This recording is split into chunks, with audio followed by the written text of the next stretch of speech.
Hello guys, this is boy Muhammad from How to PC. Today I'll walk you through how to map the network drive in Windows 10 or any Windows version. This step is very easy. We have two ways. Let's move to ways number one. You go to share field and type manage advanced sharing setting. Click on it. After that, you need to click in the private. Click on it, and you need to turn on network discovery. Turn on and save the change. The next step, you go to this PC and you have this PC under the view. You have mapping network drive. Click on it. You see, you need to use annihilator. Choose that, and you need to select the network and click OK and click the finish.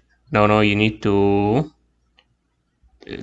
check and click finish, and that's the solution. And this video for today hope helpful for you.